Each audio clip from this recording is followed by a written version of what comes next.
ఆఖరి కార్తీక సోమవారం. ఇది ఈ మాసంలో వస్తున్న చివరి కార్తీక సోమవారం. కార్తీక మాసం చివరి సోమవారానికి ఎంతో ఆధ్యాత్మిక ప్రాముఖ్యత ఉంటుంది.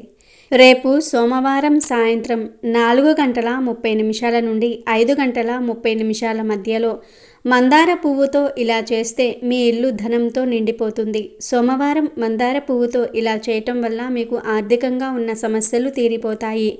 మీ జీవితంలో ఉన్న కష్టాలు కూడా దూరమైపోతాయి. రేపు సోమవారం మందార పువ్వుతో ఒక పని చేయటం వల్ల మీ దరిద్రం దూరమవుతుంది. మందార పువ్వుతో ఈ పరిహారం చేయటం వల్ల మీ ఇంటిపై ఉన్న నెగిటివ్ ఎనర్జీ అంతా కూడా దూరంగా వెళ్ళిపోతుంది. లక్ష్మీదేవి మీ ఇంటిలో అడుగుపెట్టి మీకు ధనాన్ని ప్రసాదిస్తుంది. ఈ పరిహారంతో మీ జీవితం అద్భుతంగా మారిపోతుంది. మీకు ఏదో ఒక రూపంలో ధనం వస్తుంది. మీ కోరికలు తీరి కుబేరులుగా మారిపోతారు. కనుక సోమవారం రోజు తప్పకుండా ఈ పరిహారాన్ని ఆచరించండి. మందార పువ్వును పూజలలో ఉపయోగిస్తే ఎంత ఫలితం వస్తుందో మందార పువ్వుతో పరిహారం చేయటం వల్ల అంతకన్నా రెట్టింపు ఫలితం వస్తుందని పరిహార శాస్త్రంలో చెప్పబడింది. ఈ పరిహారానికి రూపాయి కూడా ఖర్చు చేయవలసిన పని లేదు. ఇటీవల కాలంలో అందరూ మందార చెట్లను ఇంటిలో పెంచుతున్నారు. అందరి ఇళ్లల్లో మందార చెట్టు ఉంటుంది కనుక ఎవ్వరూ కూడా మిస్ కాకుండా ఈ పరిహారం చేయండి. ఎర్రని మందార పువ్వులను దేవతా ఆరాధనలో ఎవరైతే వినియోగిస్తారో వారి కోరికలను భగవంతుడు తప్పక నెరవేరుస్తాడని పురాణాలలో చెప్పబడింది. ఎర్ర మందారం చెట్టును ఇంట్లో పెంచటం ఎంతో శుభప్రదం. బయటకు వెళ్ళేటప్పుడు ఎర్ర మందారం మొక్కను చూస్తూ బయటకు వెళ్ళటం వల్ల అంతా శుభమే కలుగుతుంది. చెట్టంతా పూలు పూసిన మందార చెట్టును చూస్తే మనసంతా ఎంతో ఆహ్లాదకరంగా మారుతుంది. మానసికపరమైన దోషాలను కూడా మందార చెట్టు తొలగించేస్తుంది. ఈ చెట్టును ఇంట్లో పెంచుకుంటే అంతా శుభమే కలుగుతుంది. ఈ మొక్కను ఇంట్లో సింహద్వారానికి కుడివైపు ఉండేలాగా పెంచుకుంటే చాలా మంచిదని పండితులు చెప్తూ ఉన్నారు. ఎర్ర మందార పువ్వును తలలో పెట్టుకోవటం వల్ల స్త్రీలు దీర్ఘసుమంగళిగా ఉంటారని ఒక నమ్మకం ఉంది. మందార పూలతో కట్టిన మాలను దేవతారాధనకు ఉపయోగించవచ్చు. ఈ మందార పువ్వులు పూజకు అందానికి మాత్రమే కాదు, అనేక రకాల దోషాలను తొలగించడానికి కూడా ఎంతో బాగా ఉపయోగపడతాయి. మరి మందార పువ్వుతో రేపు సోమవారం సాయంత్రం ఏం చేయాలో ఇప్పుడు మనం ఈ వీడియోలో తెలుసుకుందాము. అంతకన్నా ముందు మా కథను విందాం. ఫ్రెండ్స్, అంతకన్నా ముందు మా వీడియో నచ్చితే లైక్ చేసి షేర్ చేయండి. అలాగే మా ఛానల్ని కూడా సబ్స్క్రైబ్ చేసుకొని మాకు సపోర్ట్ చేయండి. కైలాసానికి చేరుకున్న పార్వతీదేవిని చూసి పరమేశ్వరుడు ఇలా అంటాడు, దేవి, నువ్వెందుకు విచారంగా ఉన్నావు? నువ్వు నన్ను ఏమైనా అడగాలని అనుకుంటున్నావా అని అడుగగా పార్వతీదేవి పరమేశ్వరుని చూస్తూ ఇలా అంటుంది, ప్రభు, నా మనసులో 2 ప్రశ్నలు తలెత్తాయి. వాటికి సమాధానం నువ్వే నాకు చెప్పాలి అంది. అప్పుడు పరమేశ్వరుడు, నీ మనసులో తలెత్తుతున్న ఆ ప్రశ్నలు ఏమిటో నాకు చెప్పు, వాటికి తగిన సమాధానం నేను నీకు చెప్తాను అంటాడు. అప్పుడు పార్వతీదేవి పరమేశ్వరుణ్ణి ఇలా అడుగుతుంది, ప్రభు, నా మొదటి ప్రశ్న ఏమిటి అంటే, స్త్రీలు ఏ రోజున గాజులు ధరించటం వల్ల భర్త ఆయుష్ తగ్గుతుంది? రెండవ ప్రశ్న, స్త్రీ యొక్క ఏ ప్రదేశాన్ని తాకటం వల్ల రాత్రికి రాత్రే ఆ వ్యక్తి యొక్క తలరాత మారుతుంది? ఈ 2 ప్రశ్నలకు సమాధానం చెప్పండి స్వామి అని పార్వతీదేవి అడుగగా శివుడు ఇలా అంటాడు, దేవి, నువ్వు అడిగిన ఈ 2 ప్రశ్నలు జీవితంలో ఎప్పటికైనా ఉపయోగపడతాయి కాబట్టి నేను చెప్పేది శ్రద్ధగా విను అని అంటాడు. దానికి పార్వతీదేవి, మీరు చెప్పే జవాబులు నేను హృదయపూర్వకంగా వింటాను, మీరు ప్రారంభించమని అని అంటుంది. దానికి శివుడు, ఈ ప్రశ్నలకు నీకు సమాధానం కావాలి అంటే ముందు నీవు ఒక కథ వినాలి. ఈ కథలో నీకు నీ 2 ప్రశ్నలకు సమాధానం దొరుకుతుంది అని శివుడు చెప్పి కథ చెప్పటం ప్రారంభించాడు. మీరు కూడా ఈ కథను శ్రద్ధగా వినండి. ఒక నగరంలో ఒక ధనవంతుడు తన కుటుంబంతో పాటు నివసిస్తూ ఉండేవాడు. ఆ ధనవంతుడి దగ్గర చాలా ధనం ఉండేది. తిండికి డబ్బుకు ఎలాంటి లోటు లేకుండా జీవిస్తూ ఉన్నాడు. ఆ ధనవంతునికి 3 కొడుకులు ఉన్నారు. ఆ 3 కొడుకులకు పెళ్ళిళ్ళయ్యాయి. ఆ 3 కోడళ్ళు తమ అత్తగారిని, మామగారిని, వారి భర్తలను చాలా బాగా చూసుకుంటూ ఉన్నారు. వారికి చక్కగా సేవ చేస్తూ ఉండేవారు. వారి ఇల్లు ఎప్పుడూ కలకలలాడుతూ ఉండేది. కానీ ఆ ధనవంతుడి పెద్ద కొడుకు మాత్రం అంత మంచివాడు కాదు, దుష్ట స్వభావం కలిగినవాడు. అతను తన తల్లిదండ్రులతో ఎప్పుడూ కూడా గొడవ పడుతూ ఉండేవాడు. అందువల్ల పెద్ద కొడుక్కి ఎక్కువగా ఆస్తి ఇవ్వలేదు.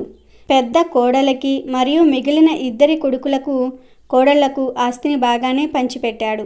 కానీ ఆ ధనవంతుడు ఎప్పుడూ ఒక విషయాన్ని ఆలోచిస్తూ బాధపడుతూ ఉండేవాడు. ఆ ధనవంతుడు ఇలా అనుకుంటూ ఉండేవాడు, నాకు చాలా ఆస్తి ఉంది, దేనికి లోటు లేదు, అంతా బాగానే ఉంది. కానీ నాకు కూతురు లేదు. నాకు ఒక కూతురు ఉంటే నాకు వచ్చిన కష్టాలను, నాకు కలిగిన ఆనందాన్ని నా కూతురితో చెప్పుకునేవాడిని. ఆ భగవంతుడు నాకు ఒక కూతురుని ఎందుకు ప్రసాదించలేదు అని అనుకుంటూ బాధపడుతూ ఉండేవాడు. ప్రతిరోజు గుడికి వెళ్ళి తన బాధను ఆ భగవంతునికి చెప్పుకునేవాడు. అలాగే తనకు ఆడపిల్ల సంతానాన్ని ఇవ్వలేదని భగవంతుణ్ణి అడిగేవాడు. ఇలా కొద్ది రోజులు సాగుతూ ఉండగా ఒక రోజు ఎప్పటిలాగానే ఆ ధనవంతుడు గుడికి వెళ్ళి భగవంతుణ్ణి దర్శించుకొని గుడి నుండి బయటకు వస్తూ ఉండగా ఒక వ్యాపారి ఎదురుబడి ఇలా అడిగాడు, ఏమి మీరు గుడికి వచ్చి కూడా ఇంతగా దిగులుగా ఉన్నారు, ఏమైనా సమస్య అని అడుగగా ఆ ధనవంతుడు ఇలా చెప్తాడు, ఏం చెప్పమంటారు నా బాధను. భగవంతుడు నాకు అన్నీ ఇచ్చాడు కానీ కూతురుని ఇవ్వలేదు. నాకు ఒక కూతురు ఉంటే నేను ఆమెతో నా కష్టాలను సుఖాలను చెప్పుకునేవాడిని అని అంటాడు. దానికి ఆ వ్యాపారి ఇలా అంటాడు, ఓస్ అంతేనా, చూడు నీకు కూతురు లేదని బాధపడుతున్నావు, కానీ నువ్వు పూజించే దేవత కూడా ఒక స్త్రీయే కదా. నీవు పూజించే రాధాదేవినే నీ కూతురిగా భావించు, ఆమెతో నీ కష్ట సుఖాలను పంచుకో, ఆనందంగా జీవించు అని వ్యాపారి చెప్పగా ఆ ధనవంతుడు ఆ వ్యాపారితో సంతోషంగా ఇలా అంటాడు, ఎంత మంచి సలహా ఇచ్చావు, ఉండు నేను ఇప్పుడే రాధాదేవి యొక్క చిత్రపటాన్ని కొనుక్కొని ఇంటికి తీసుకుని వెళ్తాను, ఉంటాను అని చెప్పి ఆ ధనవంతుడు రాధాదేవి చిత్రపటాన్ని కొని ఇంటిలో పెడతాడు. చూడు పార్వతీదేవి, ఆ ధనవంతుడు రాధాదేవిని ఇప్పుడు తన కూతురుగా భావించి ఇంటికి తీసుకుని వచ్చాడు. రాధాదేవి చిత్రపటం తెచ్చినప్పటి నుండి ఆ ధనవంతుని జీవితం మారిపోయింది. ప్రతిరోజు ఆ ధనవంతుడు రాధాదేవి పటానికి ఆహారం పెట్టి ఆ తర్వాత తాను తినేవాడు. బయటికి వెళ్ళినప్పుడు కూడా రాధాదేవి పటాన్ని తాకి వెళ్ళి వస్తాను అని చెప్పి వెళ్ళి పని చేసుకునేవాడు. మళ్ళీ సాయంత్రం తిరిగి వచ్చి రాధాదేవి పటం ముందు ఆహారం పెట్టి తాను తినేవాడు. ప్రతిరోజు ఆ పటం ముందు కూర్చొని ముచ్చట్లు పెట్టేవాడు. ఎవరైనా కొత్త వ్యక్తులు ఇంటికి వస్తే వారికి ఇలా చెప్పేవాడు, నాకు 3 కొడుకులు, 3 కోడళ్ళు, ఒక కూతురు, ఆమె పేరు రాధ అని. ఇలా కొన్ని రోజులు గడుస్తూ ఉండగా ఒకరోజు ఆ ధనవంతుని ఇంటికి గాజులు అమ్ముకునే అమ్మాయి వచ్చింది. అయితే పార్వతీదేవి ఆ అమ్మాయి వచ్చిన రోజు అంత మంచి రోజు కాదు. ఆ రోజున గాజులు కొనటం అంత మంచిది కాదు. ఈ విషయం గుర్తించిన రాధాదేవి తన మాయాజలంతో రంగురంగులుగా ఉన్న గాజులను నల్లగాజులుగా మార్చేసింది. గాజులను కొనాలని వచ్చిన 3 కోడళ్ళు ఆ గాజులను చూసి నచ్చలేదని చెప్పి ఆవిడను వెళ్ళిపోమ్మని చెప్పారు. గాజులు అమ్ముకునే ఆవిడ దిగులుగా ఇంటికి వెళ్ళిపోయింది. 2 రోజులు అయిన తర్వాత ఆ గాజులు మళ్ళీ మామూలు రంగులోనికి వచ్చాయి. ఆ గాజులు అమ్ముకునే ఆవిడ మళ్ళీ ఆ ధనవంతుడి ఇంటికి వచ్చింది. ఈసారి గాజులు చూడముచ్చటగా అందంగా ఆకర్షణీయంగా ఉన్నాయి. 3 కోడళ్ళు వచ్చి గాజులు వేయించుకున్నారు. ఆ తర్వాత రాధాదేవి కూడా గాజులు వేయించుకుంది. రాధాదేవి అందాన్ని చూసి ఆశ్చర్యపోయింది గాజులు అమ్ముకునే ఆవిడ. నేను చాలా సంవత్సరాల నుండి ఈ ఇంటికి గాజులు అమ్మడానికి వస్తున్నా, కానీ ఈమె నాకు ఎప్పుడూ కనిపించలేదు. అసలు ఎవరు ఈమె? బహుశా వీరి చుట్టాలేమో అని అనుకున్నది. కొంచెం సమయం అయిపోయిన తర్వాత గాజులు అమ్ముకునే ఆవిడ ధనవంతుని దగ్గరకు వెళ్ళి డబ్బులు అడిగింది. దానికి ఆ ధనవంతుడు 3 కోడళ్ళు తీసుకున్న గాజులకు ధనం చెల్లించాడు. ఆ డబ్బు చూసి గాజులమ్ముకునే ఆవిడ ఇలా అంది, చూడండి, నేను మొత్తం 4 గాజులు వేశాను, మీరు 3 మాత్రమే గాజుల డబ్బులు ఇచ్చారు, ఇంకొకరి గాజులకు డబ్బులను ఇవ్వలేదు అని అంది. దానికి ఆ ధనవంతుడు, మా ఇంటిలో 3 కోడళ్ళు ఉన్నారు అంతే కదా, మరి నువ్వు 4 ఎలా గాజులు వేశావు అని అంటాడు. దానికి ఆమె, మీ ఇంట్లో ఒక అందమైన అమ్మాయి నా చేలుతులతో గాజులు వేయించుకుంది, నాకు డబ్బులను ఇవ్వండి అని అంటుంది. దానికి ఆ ధనవంతుడు, నేను ఇంటికి వెళ్ళి అసలు విషయం తెలుసుకుని నీకు రేపు డబ్బులు ఇస్తాను, ప్రస్తుతానికి మీరు ఇంటికి వెళ్ళండి అని ధనవంతుడు గాజులమ్మ ఆవిడతో చెప్తాడు. ఇక ఆ ధనవంతుడు ఆ విషయం మర్చిపోయి ఎప్పటిలాగే ఇంటికి వచ్చి రాధాదేవి పటం దగ్గర ఆహారం పెట్టి తాను తిని నిద్రపోతాడు. అతని కళ్ళల్లో రాధాదేవి చింతిస్తూ కనిపించింది. రాధాదేవి బాధగా ఉండటం చూసి ఆ ధనవంతుడు ఏడవటం మొదలుపెట్టాడు. ఏమైంది తల్లి, నువ్వు ఎందుకు బాధపడుతున్నావు అని రాధాదేవిని అడుగగా ఆమె ఇలా అంటుంది, మీరు నన్ను కూతురుగా భావించటం లేదు, ఇక నేను మీ ఇంటిలో ఉండను, నన్ను వదిలివేయండి అని చెప్తుంది. దానికి ఆ ధనవంతుడు మరింత దుఃఖంతో ఎందుకు తల్లి, ఏమైందని అడుగుతాడు. దానికి రాధాదేవి, నేను ఈరోజు గాజులమ్మాయితో గాజులు వేయించుకున్నా, నువ్వు ఆమెకు డబ్బులు ఎందుకని ఇవ్వలేదు, నీ దృష్టిలో నేను లేను, అందుకే నువ్వు నేను వేయించుకున్న గాజులకు ఆమెకు డబ్బులు ఇవ్వలేదు అని చెప్పింది. దానికి ఆ ధనవంతుడు, నన్ను క్షమించి తల్లి అని బాగా ఏడ్చుకుంటూ నిద్రలోనే ఏడుస్తూ కొంచెం సమయం తర్వాత నిద్రలో నుంచి లేచి త్వరగా డబ్బుల సంచిని తీసుకొని గాజులు అమ్మే ఆ అమ్మాయి ఇంటికి వెళ్ళి ఇలా అంటాడు, అమ్మా, ఇదిగో నీ డబ్బులు, నువ్వు చాలా అదృష్టవంతురాలివి తల్లి, నీవు స్వయంగా నీ చేతులతో రాధాదేవికి గాజులు వేశావు అన్నాడు. ఆ మాట వినగానే ఆ గాజులు అమ్మే గుండెలో బండరాళ్ళు పడినంత పని అయ్యింది. ఆవిడ ఇలా అంది, అయ్యా, నాకు ఈ డబ్బులు వద్దు, ఈ జన్మకు నాకు ఈ భాగ్యం చాలు అంది. ఇక చేసేది ఏమీ లేక ఆ ధనవంతుడు ఆ డబ్బులను ఆమె ఇంట్లోనే పెట్టేసి గుడికి వెళ్ళి అక్కడే జీవనం సాగించాడు. నిత్యం అమ్మవారి సన్నిధిలో సేవ చేస్తూ ఉన్నాడు.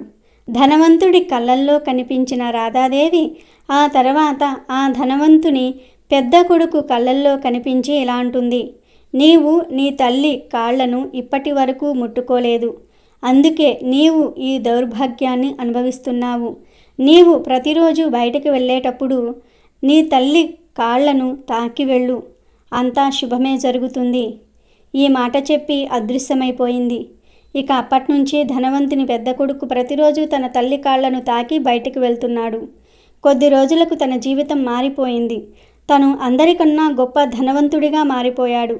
కాబట్టి పార్వతీదేవి ఏ వ్యక్తి అయితే తన జీవితం మార్పు చెందాలని అనుకుంటాడో ఆ వ్యక్తి ప్రతిరోజు తన తల్లి కాళ్లను తాకి బయటకు వెళ్తే అతనికి అన్నిటిల్లో విజయం సిద్ధిస్తుంది. ఇది ఈ రెండో ప్రశ్నకు సమాధానం. ఇక నీ మొదటి ప్రశ్నకు సమాధానం ఏమిటి అంటే, వివాహమైన ప్రతి స్త్రీ గాజులు ధరించే ముందు కొన్ని నియమాలు ప్రత్యేక శ్రద్ధ వహించాలి. వివాహమైన ప్రతి స్త్రీ కూడా గాజులను తప్పకుండా ధరించాలి. రెండవ విషయం ఏమిటి అంటే, కొత్త గాజులను ఎప్పుడూ కూడా ఉదయం లేక సాయంత్రం సమయంలోనే వేయించుకోవాలి. మూడో విషయం ఏమిటి అంటే, కొత్త గాజులను ఎప్పుడూ కూడా శుక్రవారం లేదా ఆదివారం మాత్రమే వేయించుకోవాలి. ఈ రోజులలో వేయించుకున్నట్లయితే భర్త ఆయుష్ అనేది పెరుగుతుంది. నాలుగో విషయం ఏమిటి అంటే, మంగళవారం కానీ శనివారం కానీ గాజులను కొనకూడదు, ధరించకూడదు. దానివల్ల భర్త ఆయుష్ అనేది తగ్గిపోతుంది. ఇక వీడియోలోకి వస్తే, రేపు సోమవారం శివుడిని పూజించాలి. సోమవారం రోజు మాంసాహారం తినకూడదు. ఈ రోజున ఉపవాసం ఉంటే మంచిది అని పండితులు చెప్తూ ఉన్నారు. అయితే రేపు సోమవారం సాయంత్రం 4:30 నుండి 5:30 లోపు మీరు మందార పువ్వుతో ఒక పని చేస్తే మీ ఇల్లు ధనంతో నిండిపోతుంది. పరిహారం చేసే ముందు అంటే రేపు సాయంత్రం ఇంటిని శుభ్రంగా ఉడవాలి. ఆ తర్వాత మీరు స్నానం చేసి మంచి బట్టలు వేసుకోవాలి. 4:30 లోపు చేసేసుకోండి.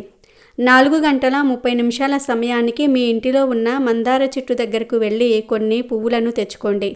ఇప్పుడు మీ పూజా మందిరంలో ఉన్న దేవుడి పటాలకు ఉన్న పువ్వులను తీసేసి ఇప్పుడు తెంపిన పువ్వులను పెట్టండి. ఒక మందార పువ్వును విడిగా ఉంచుకోండి. చక్కగా దీపం పెట్టండి. సాయంత్రం పూజ చేసేటప్పుడు వత్తులు మార్చాల్సిన పని లేదు. ఉదయం ఉన్న వత్తులతోనే మళ్ళీ సాయంత్రం దీపం పెట్టవచ్చు. ఒకవేళ వత్తులు పూర్తిగా కాలిపోతే వాటిని తీసి కొత్త వత్తులను వేయండి. దీపం వెలిగించండి. పూజ అంతా పూర్తయిపోయిన తర్వాత ఒక గాజు గ్లాసును తీసుకోండి. ఆ గ్లాసులో వాటర్ పోయండి. అందులో గల్లులుప్పు వేయండి. ఈ పరిహారానికి గాజు గ్లాసును మాత్రమే ఉపయోగించుకోవాలి. ఆ గ్లాసులో వాటర్ పోసి ఉప్పు వేశాక ₹1 కాయిన్ను కూడా వేయండి. ఇప్పుడు ఆ గ్లాసులో మందార పువ్వును వేయాలి. ఇప్పుడు ఆ గ్లాసును పట్టుకుని ఇల్లంతా కూడా తిరగండి. బాత్రూంలో తప్ప అన్ని గదుల్లో తిరగండి. చివరికి వంటగదిలో కానీ మీ పూజ గదిలో కానీ ఒక మూలన ఈ గ్లాసును పెట్టండి. గ్లాసును కింద పెట్టిన తర్వాత మీ ఇష్టదైవాన్ని మనసులో తలుచుకుని మీకు ఉన్న సమస్యలను చెప్పుకోండి. ధనపరంగా, కుటుంబపరంగా, ఆరోగ్యపరంగా, ఆస్తిపరంగా ఇలా ఏ సమస్యలు ఉంటే అవి చెప్పుకోండి. అంతే.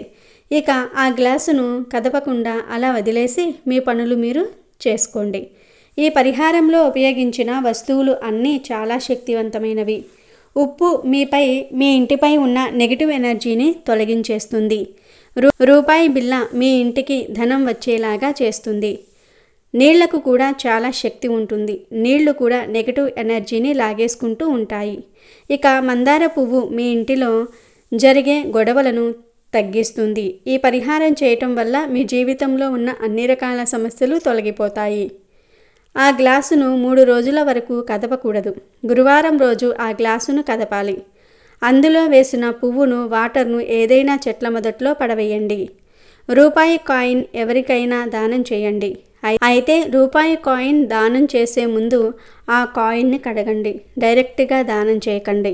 ఉప్పు, మందార పువ్వు, రూపాయి కాయిన్, వాటర్ ఇవన్నీ మన ఇంటిలో ఉండే వస్తువులే కాబట్టి ప్రతి ఒక్కరూ కూడా తప్పకుండా ఈ పరిహారాన్ని చేసుకోండి. ధనపరంగా ఉన్న సమస్యలను తొలగించుకొని ఆనందంగా జీవించండి.